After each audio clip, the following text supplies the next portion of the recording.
सेवालाल महाराज की मान तपस्वी रामराव महाराज की मानायक वसंतराव नाईक की लाखा गौर की आरक्षणाचे जनक छत्रपती शाहूजी महाराज की आद्य क्रांतिकारक महात्मा ज्योतिबा फुले की अहिल्याबाई होळकर की अण्णाभाऊ साठे की नायक काशीनाथ की माझ्या तमाम गोरबंजारा बांधवांना आज या मोठ्या संख्येने आपण इथे आलात।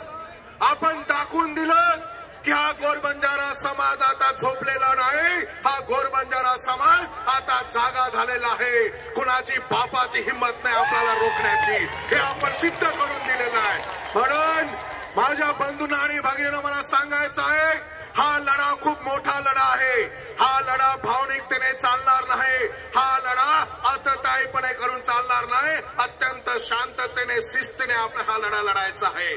माझ्या आधी अनेक वक्त्याने सांगितले की मराठा समाजाला हैदराबाद गॅजेटच्या आधारावर त्या ठिकाणी आरक्षण दिलंय, त्याचप्रमाणे या गोरबंजारा समाजाला देखील मराठवाडा गॅजेट प्रमाणे आम्हाला देखील एसटी प्रवर्गाचं आरक्षण हवंय। पण माझ्या बंधूंना आणि भगिनींनो, तुम्हाला एक गोष्ट समजून घ्यायची आहे, आपण हे आरक्षण काही नवीन मागत नाहीये।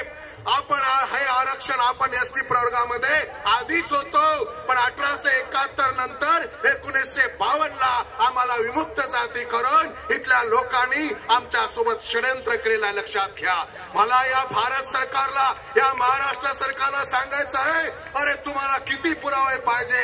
इतर समाजाकडे जेवढे पुरावे नसतील त्यापेक्षा हजारो पट पुरावे हा समाज तुम्हाला द्यायला तयार आहे, आणि तुम्ही आम्हाला कसं रोखू शकता लक्षात घ्या। तुम्हाला सांगायचं आहे, 1871 ते 1952 हा समाज गुन्हेगारी जमात होता, ट्राईब होता, हे सगळ्यांना जगाला माहित आहे। आणि या महाराष्ट्रातल्या नव्हे तर या देशातल्या लोकांना मला सांगायचं आहे की ज्या ज्या वेळेला या देशामध्ये दुष्काळ पडला त्या वेळेला या बंजारा समाजाने लढणीच्या माध्यमातून या देशाला अन्नधान्य पुरवण्याचं काम केलंय। आम्ही जे अन्नधान्य पुरवलं ते खाऊन या देशातले लोक जगलेले आहेत, लक्षात ठेवा। एवढंच नव्हे तर या देशातल्या लोकांना तोंडाला चव जर देण्याचं कोणी केलं असेल तर आम्ही दिलं, कारण या गोरबंजारा समाजाने या भारतातील लोकांना मीठ खायला दिलेलं मीठ, आणि मिठाबद्दल असं सांगितलं जातं, ज्याचं खावं मीठ त्याच्याशी राहावं नीट, आणि नीट नाही राहिला तर लक्षात घ्या हे आलता पालत करायला आम्हाला वेळ लागणार नाही। माझ्या बंधूंना आणि भगिनींनो, अरे या एवढंच नव्हे तर या देशाची जिथून राजसत्ता चालते, जिथून राजकारण चालते, ते रायसीना हिल आमच्या लकी शाह बंजाराची ती जागा आहे, तिथे पार्लमेंट आहे, तिथे संसद भवन आहे, आणि तिथून पूर्ण देशाचा राजकारभार चालतो।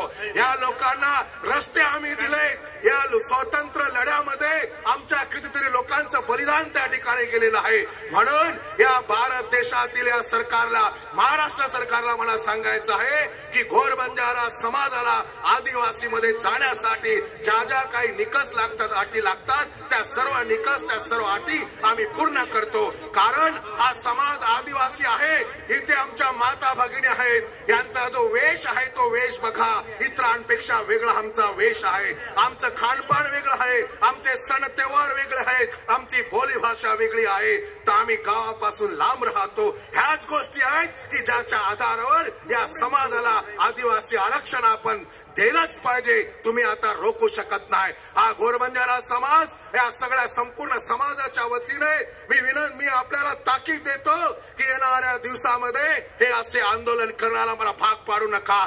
जर आम्ही मुंबईला पोहोचलो तर लक्षात ठेवा तिथल्या लोकांना जगणं मुश्किल होऊन जाईल। म्हणून या विचारपीठावरून मुख्यमंत्री फडणवीस साहेबांना मी सांगू इच्छितो की या गोरबंजारा समाजाच्या एसटी आरक्षणासाठी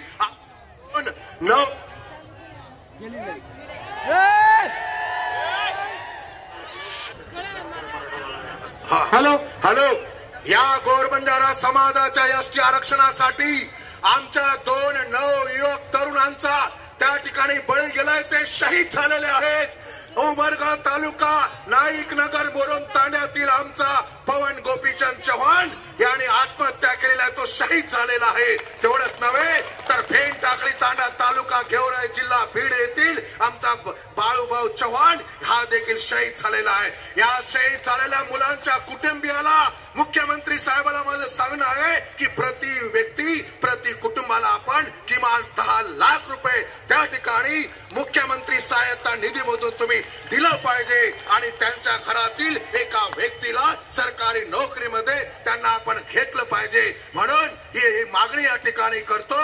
आणि संपूर्ण बंजारा समाजाला सांगायचं आहे की आज बीडमध्ये देखील मोठ्या संख्येने आंदोलन आहे। इथून पुढे लातूरचं आंदोलन होणार आहे, उस्मानाबादचं आंदोलन होणार आहे। कोणी एक तारीख घेऊ नका, आपल्याला आंदोलन लांब चालवायचं आहे। शांतता ठेवा, संयम ठेवा, भावनिकतेने चालणार नाही, डोकं ठिकाणावर ठेवून चालायचं आहे। आपण आदिम आहोत, आपण पूर्वीचे आहोत।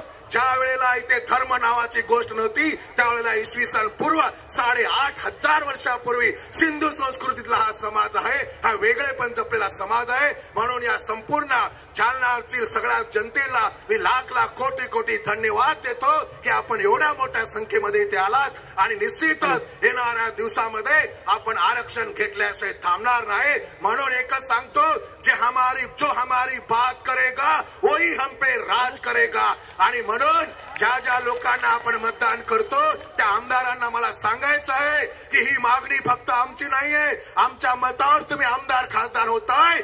लक्षात घ्या, या मागणीसाठी जर तुम्ही तिकडे सरकारकडे जर तुमचे पाठपुरावा केला नाही तर तुम्हाला देखील खुर्चून खाली उतरल्याशिवाय राहणार नाही। आणि तुम्हाला समाजाला मला सांगायचं आहे की समाजन भी मन केरचा चाटुगिरी बंद करो, हाजी बंद करो। जे लोगों ने अपना मतदान दे रहे था वो लोग काम था कि हमारो ये अधिकार हक के लड़ाई वो तो पार्लियामेंटेर माई वो तो विधानसभा माई मांडेंचा आत्राज क्योचो आणि मार लांबगोजो को भाषण तांबरोचो। जय गोर, जय सेवालाल, जय नायक काशीनाथ। प्रतिष्ठित व्यक्तीने हात जोडून विनंतीचं